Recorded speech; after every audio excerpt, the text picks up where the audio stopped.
The ice cracked beneath Shepherd Monroe's boot, a jarring snap in an otherwise endless silence. The last chopper had vanished behind a curtain of snow 30 minutes ago, carrying the last of the science crew. That's when he found the note.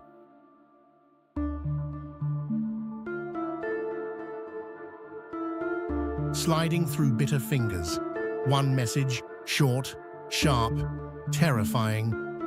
You have 48 hours to live. The air is poisoned.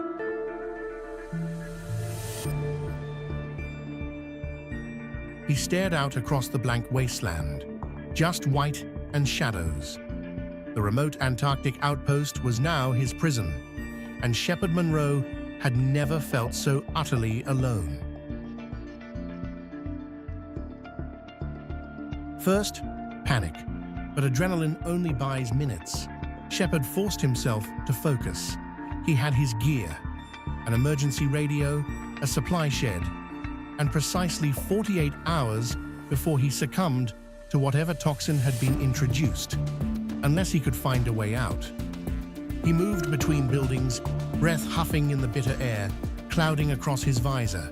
No tracks, but his own. The others were gone hours ago. In the supply shed, he ripped open crates, masks, oxygen tanks, flares. The radio crackled, nothing but static. All of it, the preparations, the note, the perfect isolation, pointed to sabotage. Shepherd was a geophysicist, not a spy, but last night's argument came back. Dr. Shaw screaming about history's greatest cover-up, the sudden evacuation, the rushed excuses. He set his timer, 47 hours, 32 minutes. Through endless night, Shepherd traced air intakes for signs of tampering.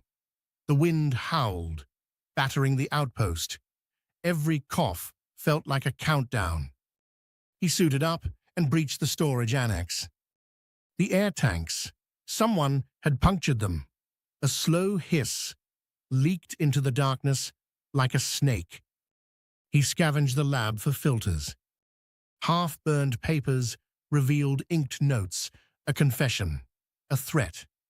Dr. Shaw had tried to expose the organization funding the outpost. In the chaos, she contaminated the life support, set a trap, disappeared. He tried the radio again. Between the static, a voice, coordinates, a warning, or Shaw taunting him. 30 hours left. Shepherd barricaded the main building, stitched fabric and charcoal into makeshift filters. He rationed air, sealed vents, documented symptoms, headache, shallow breath, cold sweat. 15 hours. Another blizzard crashed over the compound. Blood touched his lips. Still, he pushed on. Shaw's words echoed.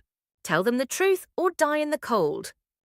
As dawn broke, Shepherd dragged a sealed tank onto the roof and fired a flare. For a few seconds, the storm parted. A shadow crossed overhead, another chopper responding to his dying signal. They broke down the door. Shepherd, frostbitten and trembling, handed over Dr. Shaw's confession.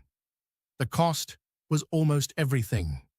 But against the frozen breath of death, he had survived.